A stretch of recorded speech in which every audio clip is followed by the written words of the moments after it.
نقشه آوردن پایین قسمتش رهبری رنگ بود، گفت این بلوچستان آزاد آینده هست. او مردی چند چهره است به نام امیر منصور آریا.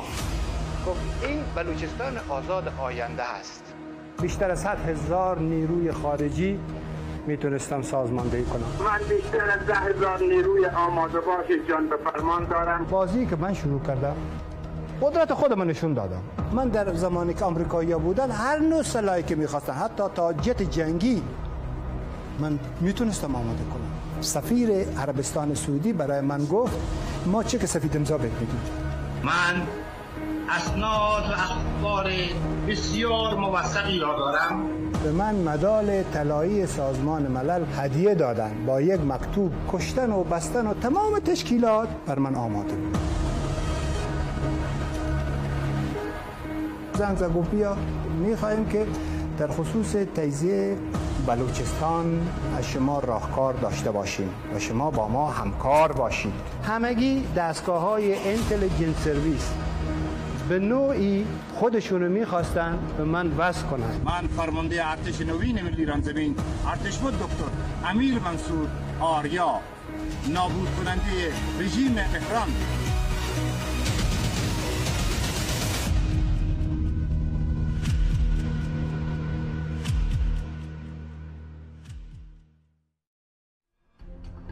این داستان مردی چند چهره است به نام امیر منصور آریا. به نام جنرال محمد ادریس معروف بودم و میگفتن دکتر آریا. معتقد است در سالهایی که در افغانستان فعال بوده کلید قفل تجزیه ایران را ساخته. من اگر میخواستم نیرو سازماندهی کنم بیشتر از 100,000 نیروی خارجی میتونستم سازماندهی کنم. کلیدی که مشتاقان نابودی ایران از هر جای دنیا برای یافتنش به افغانستان می آمدند. بازی که من شروع کردم قدرت خودم نشون دادم.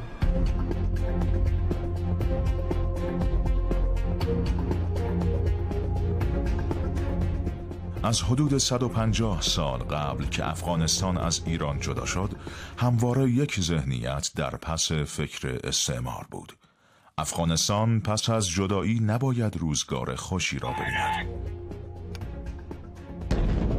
قریب به 100 سال تناوب کشتار و بی‌ثباتی در کشوری که کاری به کار دنیا ندارد، نشان از آن می‌دهد که استعمار قدیم و جدید برای این کشور و اطرافش نقشه ها داشته و دارد.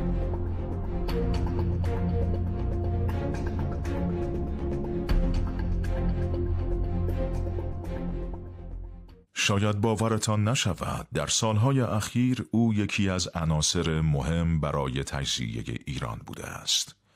گاهی با نام آریا و گاهی با اسامی و شمایل دیگر. افغانستان وزیر استخبارات بودم و 4 تا وزارتخانه دیگر هم سرپرست بودم. از جمله تمام جت‌های جنگی، میدان‌های هوایی تحت فرمان من بود و تمام کاپیتال زندان‌ها به دست من بود.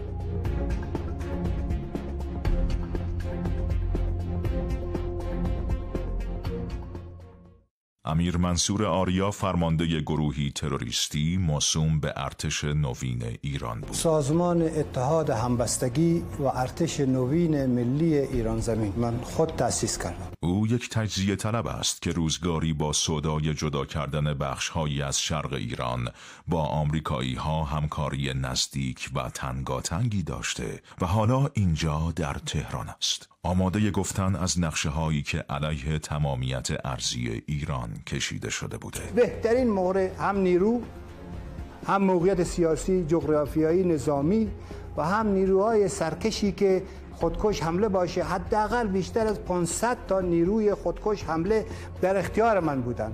پول، اسلحه، هواپیما، وسایل ارتباطات تلفن و ستلایت و غیره و ذالک و کشتن و بستن و تمام تشکیلات بر من آمد. امیر منصور به زبان امروز یک شتاب دهنده برای تجزیه ایران بوده. او برای راه اندازی یک گروه مسلح تروریستی و تجزیه طلب در شرق ایران منشور رنگارنگ و عجیبی از ارتباطات و پشتیبانی ها را در اختیار داشته است. از افسران سازمان جاسوسی آمریکا گرفته تا مامورانی در پوشش کارمندان سازمان ملل و ارتباط وثیق و گسترده با منافقین، داعش، سلطنت طلبهای برانداز، گروهک تروریستی عبدالمالک ریگی، گروهک تروریستی تندر و همچنین هماهنگی با موساد و سرویس‌های جاسوسی برخی از کشورهای اروپایی و منطقه‌ای. ایشون حاجی سعدی هستند که در استان هرات بودند و در کابل یک شرکتی رو همون خارجی ها براش خریده بودند که این بتونه تمام نیروهای مخالف نظام جمهوری اسلامی ایران رو در اونجا ایشون سپورت میکردن. رابطه با عربستان، سپورت مالی عربستان، حمایت آمریکایی‌ها در افغانستان، ارتباطات بسیار قوی حاجی سعدی خالدی با کردای کردستان داشت. ایشون دکتر عادل هستند و روابط هستند با عربستان سعودی و انگلیس و از دولت عربستان سعودی ایشون نشنالیتی دارد. شارمد در آمریکا بود، بر من زنگ زده بود و ایشون خیلی تبلیغات میکرد، میگفت که من در شیراز یک مسجدی رو زدم و چی شدم، تو میتونی در بلوچستان، من بهت هر چیز امکانات میدم، تو فقط انفجارات رو از دست تو برمیاد.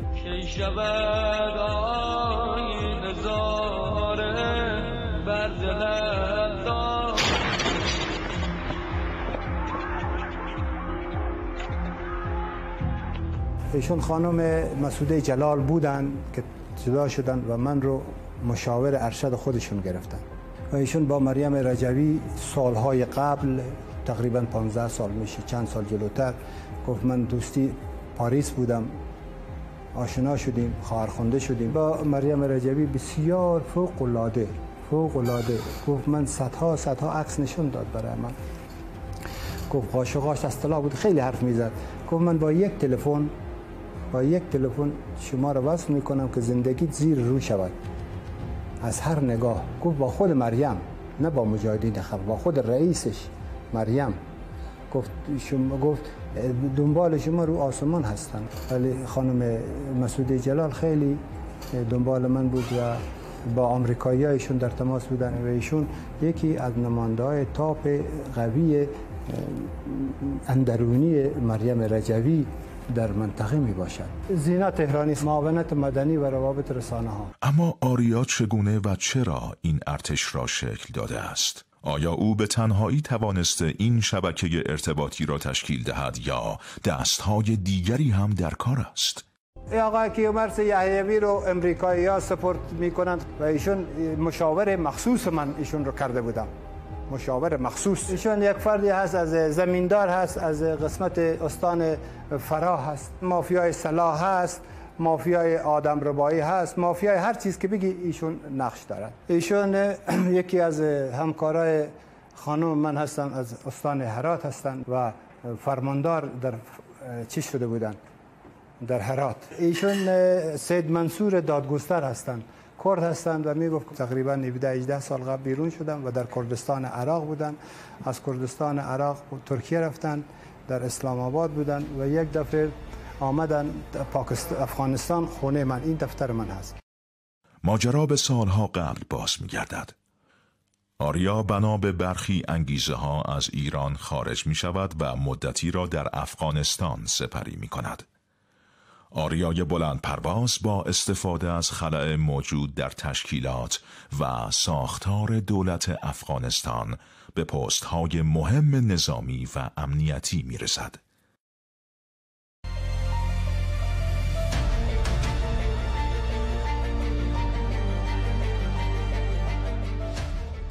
ویژگی‌های شخصیتی آریا باعث می شود مورد توجه مأمور امنیتی برجسته‌ای به نام آگوست لیزلی قرار گیرد که در پوشش کارمند سازمان ملل در افغانستان حضور دارد.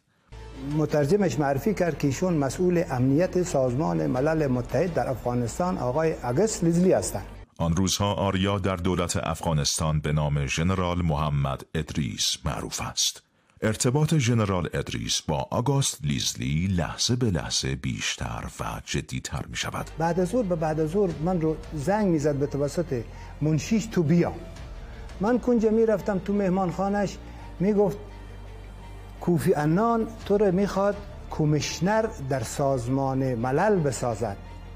به من مدال طلایی سازمان ملل که اینطور مدال بود، این رو به من هدیه دادن با یک مکتوب. آگوست لیزلی از ژنرال ادریس و موقعیت و امکانات در اختیار او جهت انجام مأموریت‌های سری خود در افغانستان بهره می‌گیرد. لیزلی در سفری که در ولایت غزنی داشتم که گفت ما میریم ولایت غزنی، این سفر محرمانه باشه، گفتم من تمام چیزای تو محرمانه است. با یک امکانات فوق‌العاده جنگی، حداقل فکر کنم 20 نفر 25 30 نفر نیرو، من نیروهای زبده، نیروهای چریک، به توسط همون راهنماش در ولایت غزنی در خونه رفتیم، یک چند تا کارتون پشت ماشین من گذاشتم و ما حرکت کردیم. گفتیم حرکت. آمدیم به کندهار. در گشتوز که رسیدیم، لیزلی مرا تو بغل گرفت، پاچو بوسه بسیار سخت. گفت موفق شدیم. کارتون رو باز کرد. اینجا نقطه اساسی کلیدی. لیزلی یک سنگ رو آورد، گفت از این برای ساخت جت‌های جنگی رادارگریز، گفت این افغانستان تمام معادنی هست که به کار ما آینده میاد. میگفت که در غزنی ما معادنی داریم که برای ساخت همین چیزای جنگی به کار میره معادن.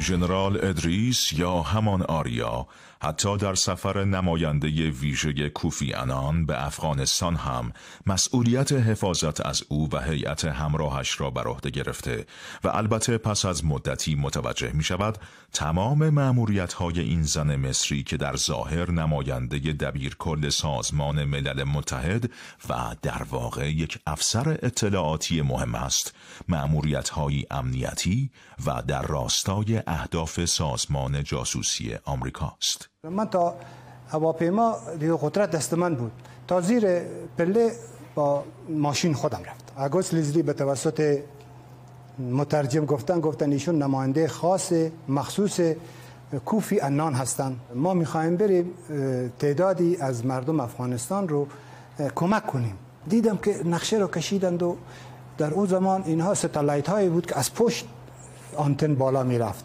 صفحه داشت از خودش. اون رو باز کرد و کیفای سامسونیتی داشتن که داخلش تمام کامپیوتر بود. احساس کردم که اینها اون کاری که کمک به بچه هاست نیست. مسئول نظامی من با من مخابر گفت جنرال تو رو من میخوام ببینم. آمد پایین شد از ماشین، گفت آقا اینجا منطقه ممنوع است. اینجا منطقه است که اسامه بن لادن و غیر و ذالک تشکیلات هستند. سازمان ملل در خاک افغانستان سازمانی نیست که به رفاه حال مردم توجه کند.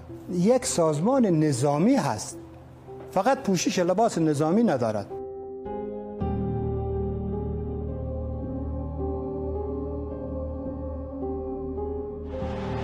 پس از حمله نظامی آمریکا به افغانستان، آمریکایی‌ها وارد مرحله ارتباط مستقیم با آریا می‌شوند. آگوست لیزلی و اون زن مصری و تعدادی که در سازمان ملل بودن، این پخته کرده بود برای آمریکایی‌ها که این یک فردی است که مخالف ایران است، دارای قدرت است و الی آخر.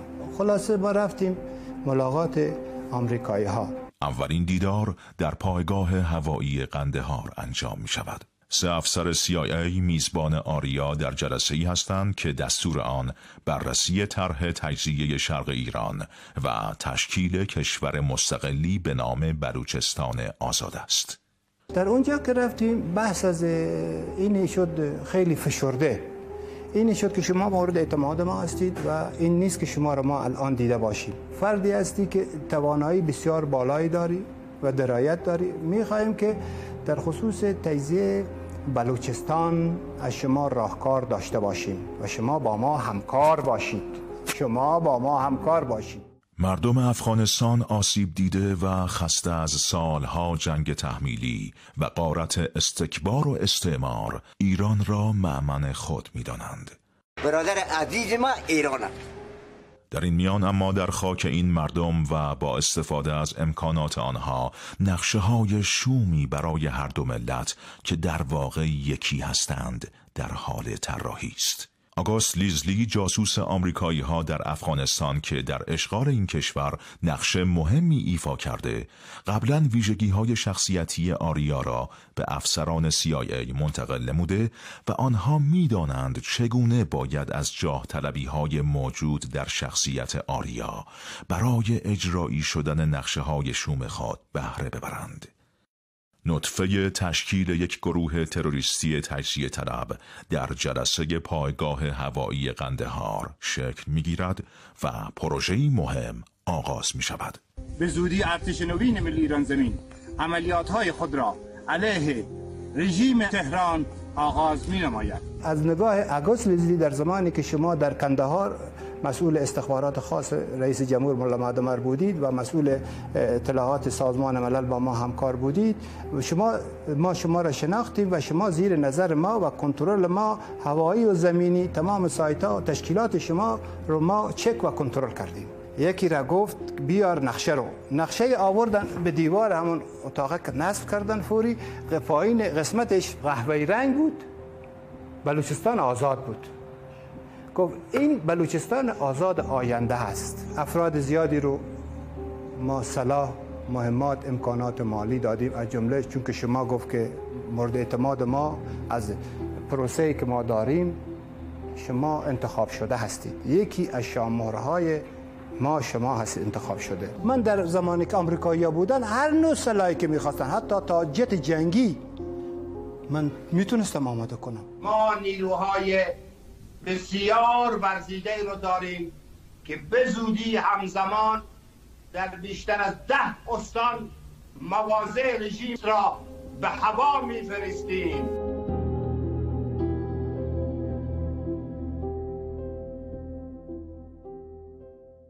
یک کار ویژه سنگین در جهت ایجاد هماهنگی بین ژنرال ادریس و تروریست‌های زیر مجموعه‌اش با سایر گروه‌های تروریستی و سرویس‌های جاسوسی که علیه ملت ایران فعالیت می‌کنند در حال طراحی و مدیریت است.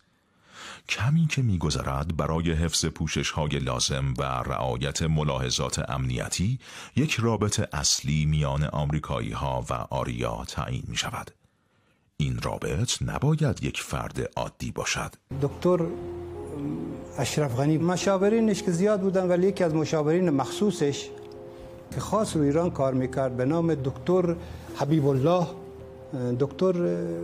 حبیب الله نورین، طبق اظهارات خودش جذب CIA آمریکا شده بود.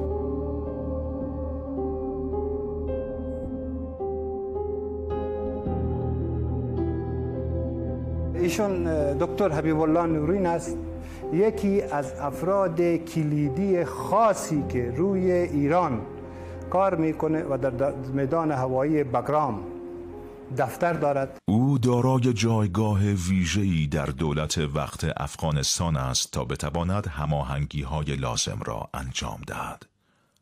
حبیب الله نورین ارتباط کاملا ساختارمندی با آمریکایی‌ها دارد و در ضمن از طریق همسر اشرف غنی تسلط کاملی بر تصمیمات او پیدا کرده و مورد اعتماد رئیس جمهور افغانستان است. دکتر چندین وظیفه داشت. یک، مشاور مخصوص رئیس جمهور بود. 2، خانم رئیس جمهور افغانستان دکتر محمد اشرف غنی، با خانمش از دفتر من مکتب من بیشتر از نیم ساعت تلفناً صحبت میکرد و از منم برایش میگفت. خیلی نزدیک. دکتر اشرف غنی یک الزایمر فراموشی داشت و خانمش کنترل کننده دکتر اشرف غنی بود و تمام کارهایی که باید آمریکایی‌ها مطابقت میکردن در افغانستان روی دکتر اشرف غنی به توسط خانمش که حاکمیت داشت بر اون اجرا میشد. نورین هم بر خانمش مسلط بود. نورین یکی از اولین افرادی بود که با آمریکایی‌ها اونقدر مورد اعتماد آمریکایی‌ها بود که برایش در خود میدان هوایی بگرام دفتر داده بودن و در کابل چندین تا خانه داشت. نورین یک کاپیتال آمریکایی ها بود در چند مرحله. نورین همزمان با پیگیری اهداف آمریکا در افغانستان تمرکز ویژه‌ای هم بر ایران و اجرای پروژه تجزیه منطقه بلوچستان دارد. او با هماهنگی آمریکایی‌ها به آریا کمک می‌کند تا ارتش نوین ایران زمین را رسما شکل داده و بتواند ارتباط لازم با سایر گروه‌های تروریستی را ایجاد نماید تا پروژه به مرحله حساس خود نزدیک شود. نورین فرد متخصصی بود که در روی ایران کار میکرد برای براندازی نظام جمهوری اسلامی ایران. یکی از افراد شاخص آمریکایی ها بود. نورین کسی بود که افراد اجنتورایی داشت که روی ایران کار میکردند. شبکه داشت، شبکه بسیار قوی با امکاناتی بود که جت در اختیارش بود، جت جنگی، هواپیمای اختصاصی که به هر کشوری که مورد نظر باشه این پرواز کند. نوری در یک برنامه یک کامپیوتر بسیار نازکی داشت. ما در یک شب که رفته بودیم به خانهش و من نشان داد، گفت دکتر آریا من تو رو بسیار دوست دارم، شما یکی از گزینه‌های اول آمریکایی هستی. گفتم چطور؟ گفت کسی که مطب دارد، داروخانه دارد، دواخانه، بدون مجوز و بهش آزاری نمیرساند، این برنامه است. گفتم چه برنامه است دکتر؟ من میدونستم خود منم.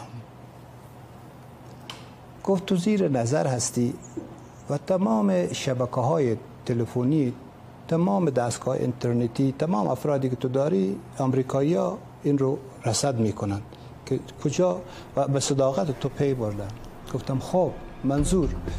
گفت روی ایران ما برنامه‌هایی داریم، حمله برقاسا.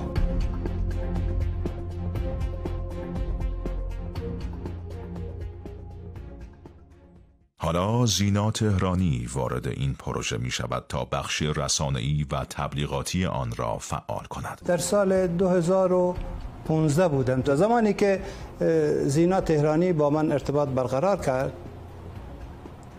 از اون زمان به بعد من به روی صفحه اینترنشنال شدم، واضح شدم در مدیا و تشکیلات و تمام برنامه هایی که تبلیغاتی تشکیلات بود با هماهنگ با زینا تهرانی در آمریکا ایجاد میکردم. من زینا تهرانی هستم.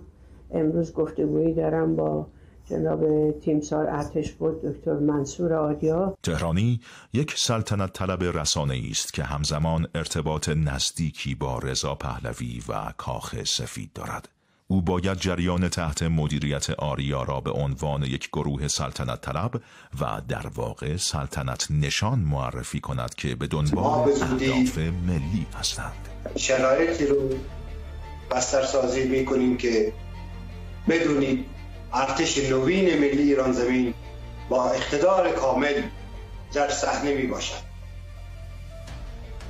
شمع‌های رو در جای جای کشور روشن می کنیم.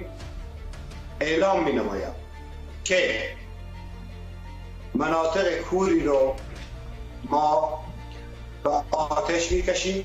اما این شبکه و منظومات آن هنوز کامل نشده است. آریا مهره مناسب تکمیل این شبکه و زنجیره است. او از لحاظ روانشناختی علاقه ویژه‌ای به ایجاد ارتباط با افراد مختلف دارد.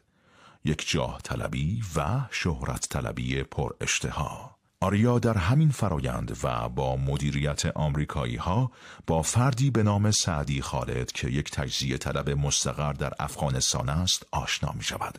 تمرکز سعدی خالد بر تجزیه بخش هایی از غرب ایران است. یکی پروسه کردستان هست، کردستان مستقل، که یکی از رهبراش به نام حاجی خالد سعدی در کابل بود، دوست من بود، مرتب منو میدید و از نگاه من رو فرمانده جنگ خودش حساب کرده بود.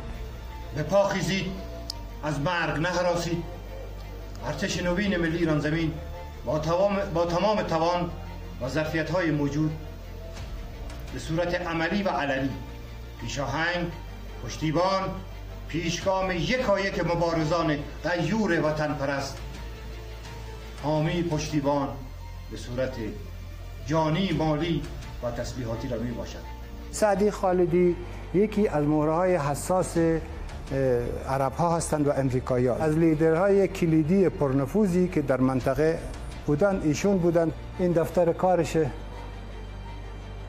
و تو دفتر خودش که بود همیشه چند مسلح بودند. حالا آرزوی دیرینه تجزیه شرق و غرب ایران در خاک مردم افغانستان به تقاطع مشترک رسیده و تلاش می شود هماهنگی‌های لازم صورت پذیرد. ملاقات‌هایی بین آریا با اعضای گروهک تروریستی عبدالمالک ریگی هم انجام می شود. عبدالمالک ریگی یکی از دوستان و همکاران صمیمی خودم است. منطقه تاسوکیه تو تاریخ 25/12/84 که توسط گروهک عبدالمالک ما توی منطقه اینجا اومدیم. 3 گروه بودن، یکی ماشینه که از سمت زاهدان می اومد جلو اونها رو می گرفت، یک گروه هم که از ماشینه که از سمت زاهدان میاد جلو اونها رو می گرفتن. یک 2 نفر هم سر جاده واسطاده بودن. پشت تپه ما رو خوابوندن به شکم و دستامون از پشت بسته. بلند شد، یکی بلند شد. تمام شد. تمام اینایی که ملاحظه میکنید بعد از اینکه همه را خوابونده بودن، بعد دستور داد مالک بود شروع کنم به تیراندازی.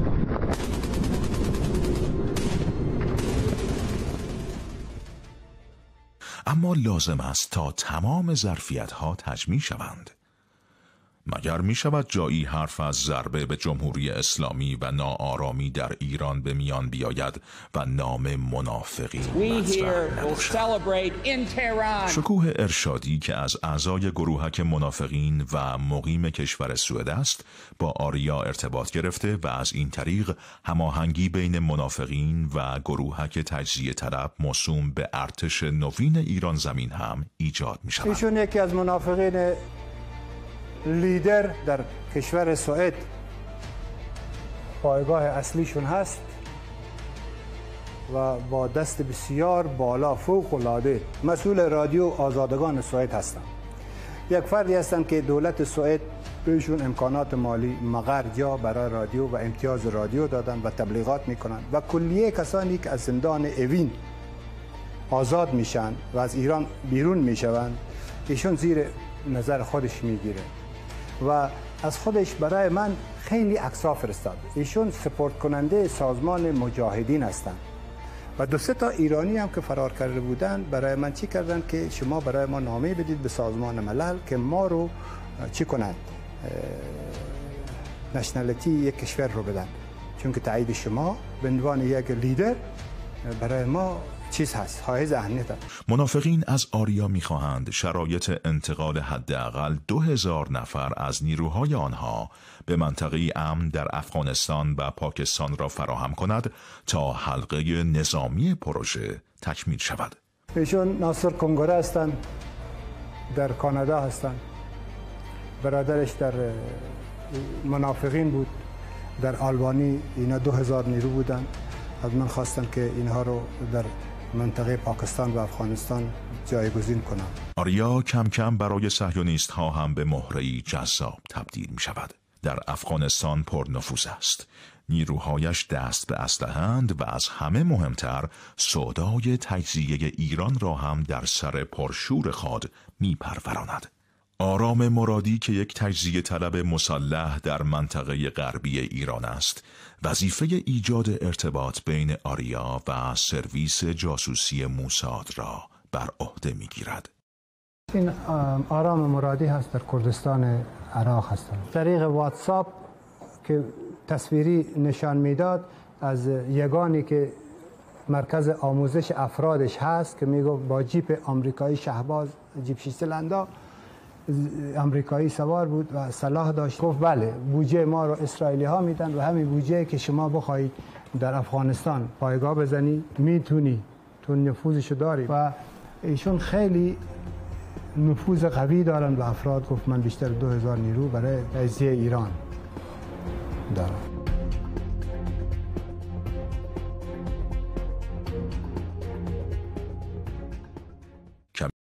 سرویس امنیتی سعودی ها هم به این قافله می پیوندد. سفیر عربستان سعودی برای من گفت که ما تنب بزرگ تنب کوچک جزیره نفخیز ابو موسی رو میخوایم دوباره پس بگیریم با متحد خودمون آمریکا و ما میخوایم اینها رو به توسط دوستانمون متحدیمون از این شیعیان بگیریم که این شیعیان در منطقه خیلی دارن پروال بازی میکنن. من گفتم که من به عنوان یک مهمان آمدم. گفت شما زیارت VIP خانه خدا. گفتم بسیار خوب. گفت ما چک سفید امضا بهت میدیم. اما چرا سعودی ها حاضرند برای تجزیه طلبانی نظیر امیر منصور آریا چک سفید امضا بکشند؟ این سوالی است که یک شاهزاده سعودی از حلقه نزدیک به بن سلمان اخیراً در محفلی در لبنان به خوبی رمزگشایی کرده است. این شاهزاده سعودی اذعان داشته که ما برای براندازی حکومت ایران در سالهای گذشته هزینه زیادی کردیم و با گروه‌های متعدد مخالف حکومت ایران ارتباط داشته ایم، اما حکومت ایران نه تنها همچنان استوار مانده بلکه قوی‌تر از قبل نیز شده است. حالا به راهبرد براندازی جمهوری اسلامی از طریق تجزیه ایران به 5 کشور کوچک رسیده ایم. اکنون علت روی آوردن شبکه سعودی ایران اینترنشنال به خط قومگرایی افراطی و تجزیه طلبی خائنانه کاملا روشن می شود. ما الان که داریم در مورد آینده ایران صحبت میکنیم نمیدونیم که مرزهای جغرافیایی اون ایران دقیقاً قرار کجا باشه یا چقدر مهمه مرزهای جغرافیایی. آره میتونیم در مورد این صحبت بکنیم که اصلا این خط قرمزای ما کجاست. خط قرمز من به هیچ وجه اون مرزهای جغرافیایی نیست. به جای تعلق خاطر به ایران یه جور دیگه میخوام اینو فرموله کنم. ببینید همبستگی لزوماً میتونه بر مبنای این باشه که ما به یک کشوری مهر می‌ورزیم، ولی لزوماً برای من نه محدود به اونجاست، نه از اونجا شروع میشه، نه به اونجا ختم میشه. خط تجزیه ایران سرافراز در این شبکه سعودی چنان بالا گرفته که صدای بسیاری از مخاطبین آن نیز بلند شده و هر از چندی اعتراضی به خط تجزیه ایران از سوی میهمانان آن شنیده می شود. ایران پول ولفوفیتز در یک نظرسنجی به این نتیجه رسید که کشوری است که باید نابود بشه. ببینید که کشور سوریه رو شکار کردن، کشور عراق رو شکار کردن. الان شما هم در چنین فهرستی هستید و من حمایت میکنم از حق حاکمیت و حق بقای کشور ایران. عربستان ترجیح داد که پشت یک رسانه‌ای باشه که اون رسانه مأموریت دستکاری تفاوت‌ها در داخل ایران رو به عهده گرفته بود. رفته سراغ گروه‌هایی که ایرانی‌ها رو یه ملت هم نمی‌دونن، یعنی معتقدن که ایرانی اصلا ملت نیستن. در جغرافیایی به نام ایران چند ملت زندگی می‌کنه و این ملت‌ها باید در مسیر سرنوشت خودشون حرکت بکنن و جدا شن.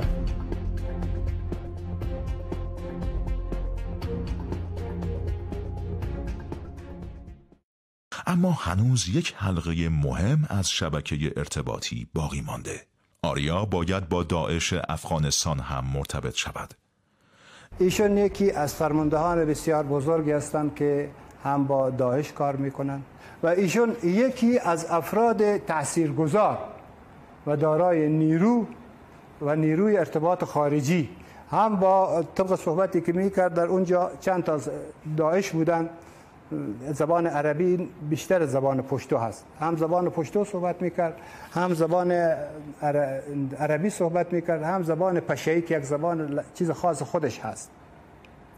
صحبت فارسی هم دارای فهم بود، چیز میشد، تبادله میشد و یکی از افراد قدرتمند ایشون بودن در ولسوالی امام. جریان تروریستی خونریز و سفاکی که در صحبت‌های امیر منصور آریا یا همان ژنرال ادریس مشخص می شود کاملا تحت سیطره آمریکایی ها هستند و قرار است اهداف نظامی این طرح را پیش ببرند.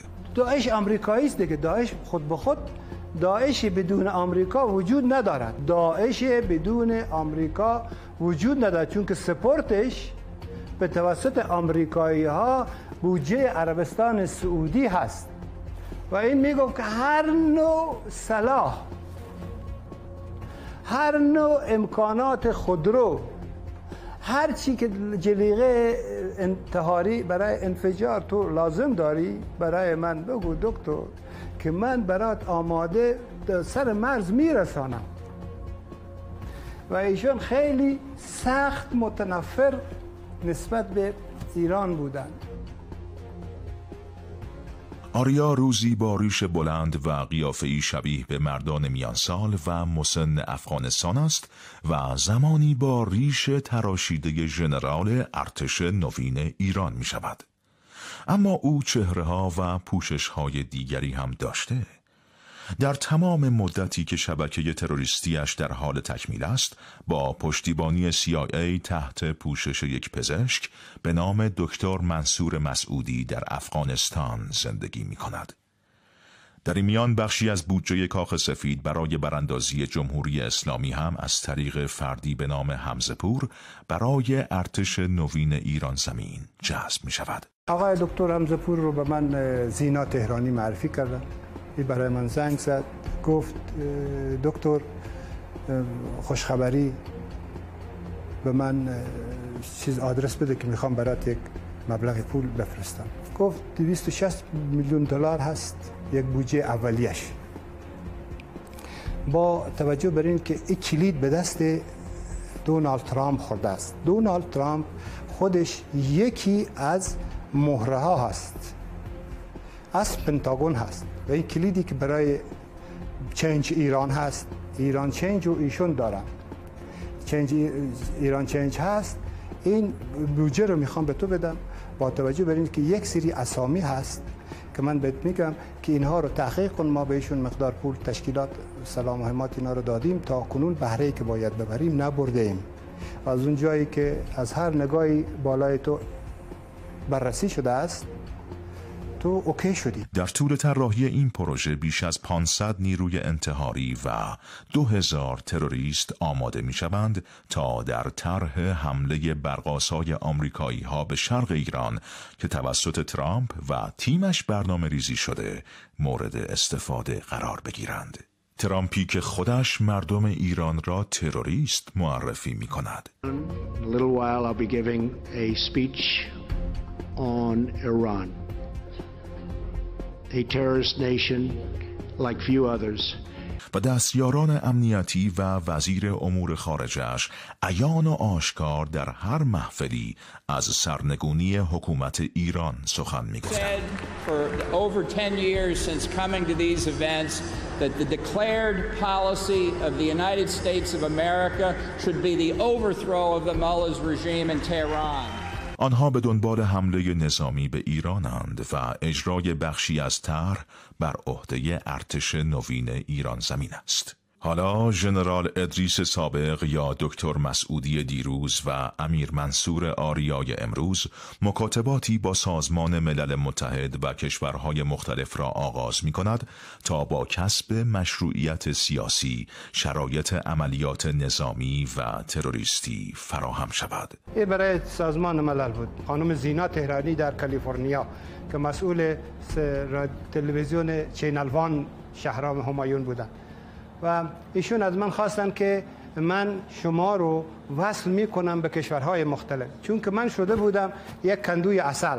این زنبورها همه هجوم آورده بودن که از پتانسیل من رو ابزار درست کنن برای اهداف خودشون. من تونسته بودم که اعتماد مسئولین تمام دستگاه‌های اینتلیجنس سرویس رو چون که در مطب من یک مطب داشتم، داروخانه داشتم، تکراری نیست که بگم، جایی که من زندگی میکردم VIP بود، یک بنر بزرگ وصل کرده بودم، پرچم داشت. همگی دستگاه‌های اینتلیجنس سرویس به نوعی خودشون رو میخواستن به من وصل کنن.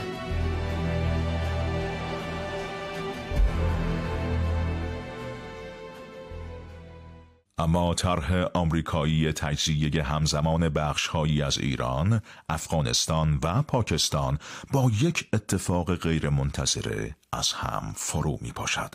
دکتر ژنرال آریا و اطلاعات سرشار و دست اول او از نقشه‌ها و دسیسه‌های آمریکا علیه ملت‌های ایران، افغانستان و پاکستان اکنون در ایران و در اختیار سربازان گمنام امام زمان عجل الله تعالی فرجه الشریف در وزارت اطلاعات است.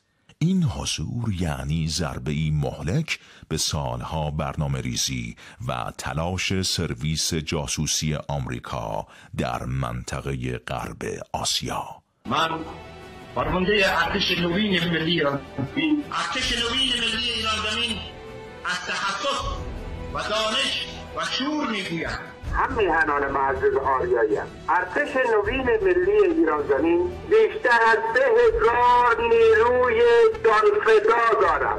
ارتش نوین ملی ایران زمین دست نیاز ملی خود را به سوی حکایت شما مبارزان دراز و آغوش ما باز میباشد. ما باید از تمامی رهبران اپوزیسیون داخل و خارج دعوت به عمل بیاوریم و در یک پنل سیاسی دور یک میز بنشینیم. من بیشتر از 10,000 نیروی آماده باش جان به فرمان دارم. اسناد و اخبار بسیار موثقی را دارم.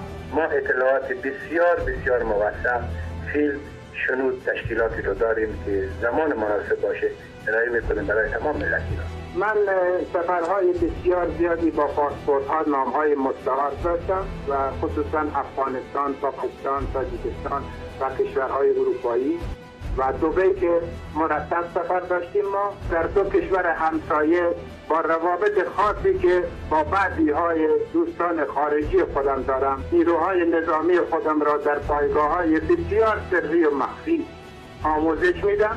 ما تواناییش داریم حد انفجار صوتی رو اجرا کنم. من امیر فرزاد لشکر منصور آریایی مسئولی اجرا می کند. من به تازگی 2 فروند موشک استینگر از یک جای پیدا کردم و اینا رو برای یک روز مبادا از این کار میکنم. این رو نوید میخواد که دیگر سرزمین ما ایرانیان جایگاه هیچ تروریستی نخواهد. من با حفظ احترام به فرماندهی سازمان مجاهدین خلق دستشان را به گرمی می‌فشارم و کشور اسرائیل رو من یکی از دوستان خوب ایران آریایی می‌دونم. زنده یاد عبدالمالک ریزی، نامش جاودان باد، یکی از دوستان و همکاران صمیمی خودم است. جمهوری اسلامی قدرتمند است و دلیلش این است که من در اینجا هستم. ناگفته های آریا بیشتر از گفته های او